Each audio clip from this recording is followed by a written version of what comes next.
Bonsoir Audrey Fleurot.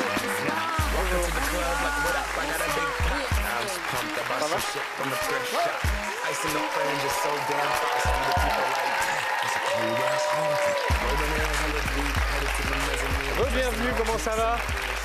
Ça va bien. Bah, je suis ravi de vous voir. Bah, moi aussi. Bon, Audrey Fleurot, qui fait partie de cette catégorie de Parisiens et de Parisiennes qui ont eu les boules d'avoir fui la capitale pendant les JO, vous l'avez dit. Ouais. Mais pourquoi? Vous étiez loin? Je vous tiens un peu responsable. Nous? Je tiens un peu les médias responsables. Parce qu'en fait, j'ai l'impression qu'on a tellement communiqué sur le fait que ça allait être la merde, que rien ne serait prêt et que ça allait être l'enfer, qu'on est tous partis du principe qu'il fallait absolument se barrer parce que ça allait être une période infernale. Et puis après, j'étais dans mon canapé, j'étais dégoûtée.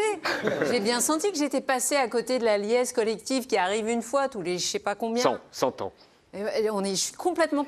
Non, franchement, je me suis dit, mince, je me suis un petit peu remise en question aussi, sur le fait qu'effectivement, j'ai l'impression d'avoir... Mais j'ai l'impression qu'on voyait des travaux, mais la veille, un truc qui n'était vraiment pas prêt, quoi. Enfin, rien n'avait l'air... Tout était un peu compliqué. Et pourquoi vous n'êtes pas revenu? Et après, c'est parti. Oui, vous avez... Alors, on vous a demandé l'athlète qui vous a transporté pendant les JO et vous avez répondu Teddy Riner. Pourquoi? Parce que... Alors, c'est pas super original, mais Teddy Riner, il nous transporte depuis tellement longtemps. C'est-à-dire que moi, ce qui m'épate, c'est le fait que... je veux dire, il nous fait rêver depuis super longtemps. Il est toujours là. Il a un truc super élégant. C'est un peu... puis il est hyper sympa. Enfin, j'aime beaucoup le mec. Je suis très, très fan. Et il va pas partir? Il va pas partir. Non. Il va aller à Los Angeles aussi. Bien sûr. Alors ce soir, sur TF1, c'est la deuxième partie hyper attendue de la saison 4 de HPI. Alors il y a un phénomène bizarre qui se passe. Souvent, au bout de la 4e saison, dans les séries en général, tout le monde s'essouffle, les scénaristes, les réals, les interprètes. Et vous, c'est le contraire. C'est complètement le contraire. Plus les saisons passent et plus vous vous amusez, plus les histoires sont dingues. Explication? On a un jouet qui est génial. On a un jouet qui est merveilleux. On a la chance d'avoir le public avec nous. Donc, il y a une forme de responsabilité. Les gens nous attendent. Moi, j'ai un personnage en or. C'est sûrement le personnage de... Oui, mais on dirait que vous êtes plus léger. Vous êtes plus libre, plus léger. Parce qu'on a une chose qui est super, qui est le succès. Oui. Et en fait, quand vous avez du succès, on vous laisse peinard. Donc, TF1 ne nous embête pas. Ils sont plutôt contents des scores. Et on a la chance aussi d'avoir... Oui, il y a de quoi être content des scores, je crois. Mais c'est vrai que ça donne une liberté qui nous permet de pousser à chaque fois un peu les murs du genre. On a des producteurs qui ne se reposent pas sur leur laurier parce qu'il y a aussi beaucoup de séries qui font une première saison super et puis après, tout le monde part du principe que c'est acquis, les gens sont avec nous. Et du coup, il n'y a plus cette remise en question. Voilà. Et puis, on a des auteurs qui sont aussi très conscients d'avoir un jouet merveilleux et qui se challengent de saison en saison pour imaginer qu'est-ce qu'on n'a pas fait. Et on a aussi des metteurs en scène qui voient bien que HPI est un terrain de jeu en termes de mise en scène où on peut à peu près tout s'autoriser. Donc c'est formidable. Alors vous disiez que ça marchait. Oui, ça marche. HPI fait un carton chez les femmes et chez les jeunes. Chiffre Médiamétrie, 52% des femmes responsables des achats de moins de 50 ans, c'est comme ça qu'on dit. 56% sur les 15-24 ans. Comment vous expliquez ça ? Vous ramenez les jeunes à la télé? Ouais, ça me fait hyper plaisir. Non, mais on ramène les jeunes, mais il y a même un truc un peu familial, parce qu'on a les grands-parents, enfin, c'est pas... Vous allez des gamins jusqu'aux grands-parents? Ouais, moi, c'est ma grande fierté. Hein. Franchement, j'avais pas vu ça depuis quand même longtemps. En même temps, nous, quand on fait la saison 1, à aucun moment, on se dit, là, je crois qu'on a toute la famille, je pense qu'on coche toutes les cases. Nous, on essaie de faire un truc qui nous plaît. Ce qui est merveilleux, c'est qu'il y ait une telle adhésion et que, effectivement, tout le monde s'y retrouve. Ça, franchement, je m'y attendais pas. Alors, vrai ou faux, dans la vraie vie, vous devenez de plus en plus Morgane Alvaro? Niveau look, niveau t-shirt léopard, par exemple, avant non? Ouais, il y a un petit...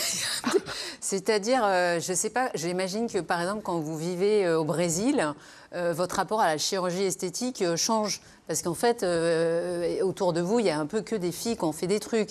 Bon, quand vous passez la moitié de l'année à l'intérieur de Morgane Alvaro, finalement, ce petit t-shirt léopard n'est pas si vulgaire que ça. Il y a un petit glissement. Alors, dans la nouvelle saison, Vous êtes ultra enceinte, on le voit derrière. Facile à gérer le faux ventre ou pas? Chiant. Chiant, c'est vraiment le truc. C'est comme les costumes, c'est le truc, ça me fait marrer aux essayages. C'est comme les chaussures et tout à chaque fois. Oui, c'est rigolo.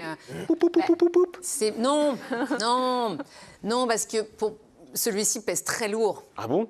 Bah oui, Et ça s'accroche comment? C'est tout un truc derrière, comme ça, là tout un harnais. Pour qu'il ait une tête crédible, on est sur un truc qui fait 8 kilos. Donc en fait, D'accord. Quand on ne voit pas le ventre, rigolo, j'en ai un autre. Ah bon? Moins lourd. Voilà. Qui s'accroche par-dessus? Qui s'accroche, qui est en body, en fait. Ah, d'accord, ok. Vous voyez, vous mettez le body comme ça et le ventre est déjà là. Alors, le vrai suspense de la saison, ça n'est pas l'identité du tueur que vous recherchez, mais, on regarde un extrait. Bon, je sais que j'aurais dû vous en parler plus tôt, mais maintenant vous savez, voilà. Donc,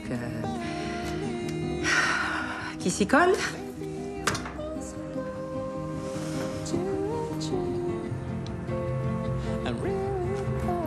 David, tu veux... Non, toi l'honneur. C'est toi qui as 60%. 59. Ok.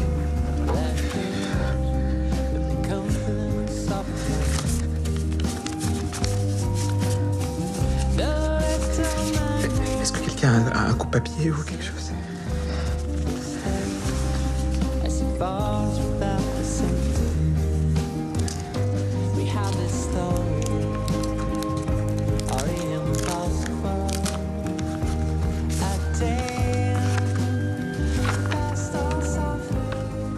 Top!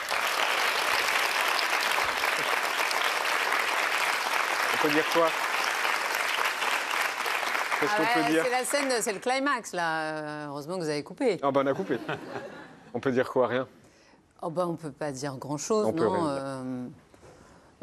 Aucune des options n'est très confortable pour elle, de toute façon. Donc, l'idée, c'est quand même, de toute façon, à chaque fois, de la remettre un peu dans des situations compliquées. En tout cas, un test de paternité, ça coûte vraiment 1 000 €? Aucune idée. D'accord. Là, C'est ça dans la série. Je n'ai pas été confrontée au problème. C'est vrai que du coup, je ne me suis pas rencardée. D'accord, ok. Maya, tu t'es demandé ce qu'ont en commun Audrey Fleurot et le personnage qu'elle incarne, Morgane Alvaro. Et il me semble que le fil qui relie les deux, c'est l'art justement de réunir les contraires.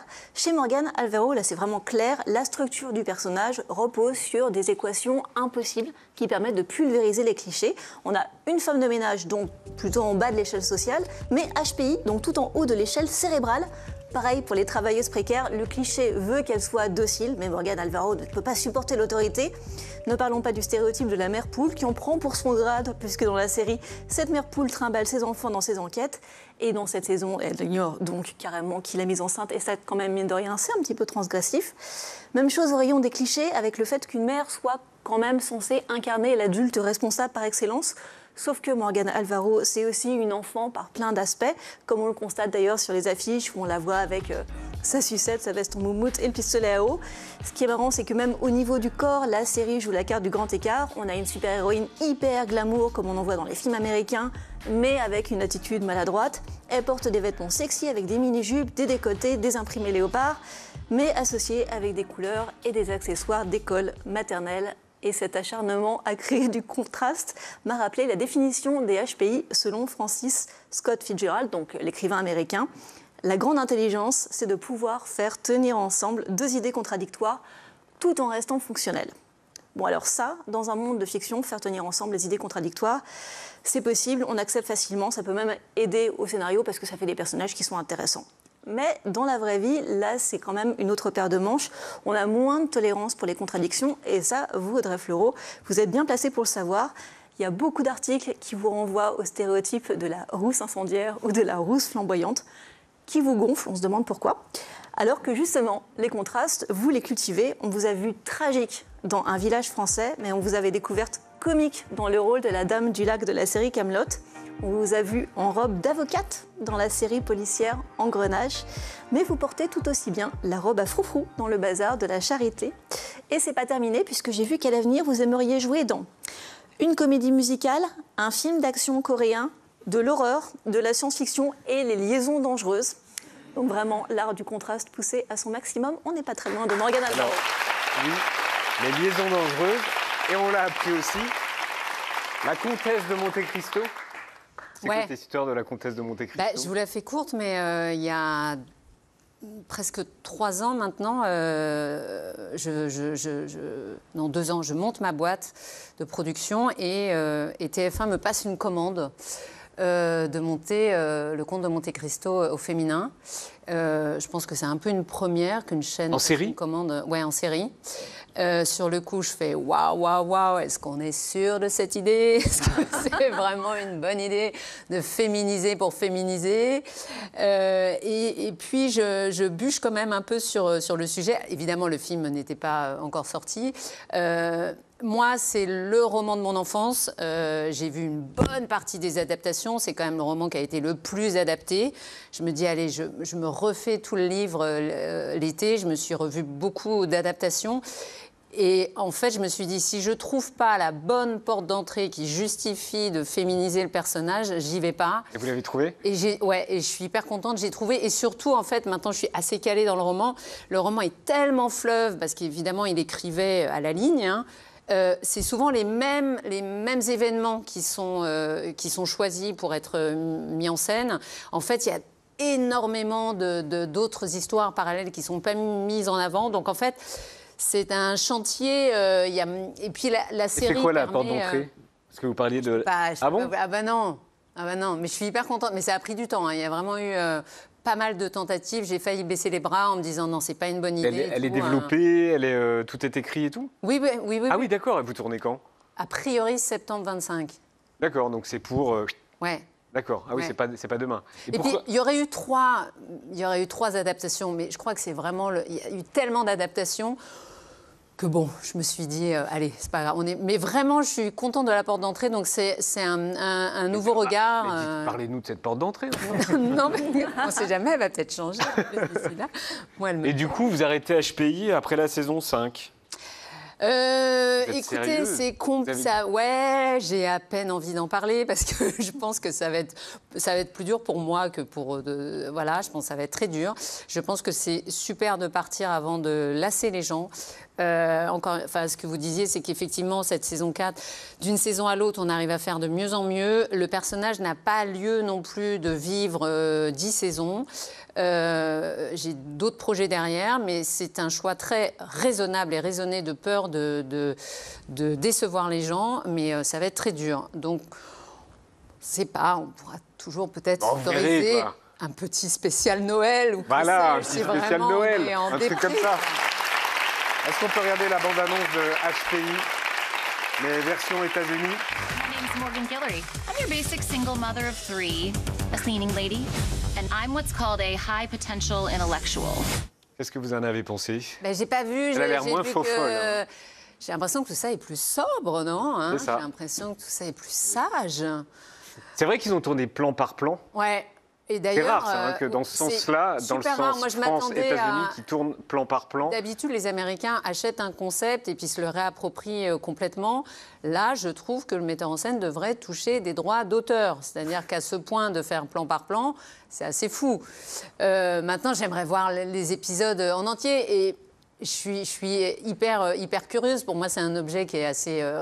Je voudrais voir quelle est la partie universelle, en fait, de Morgane Alvaro et comment ils ont pris les...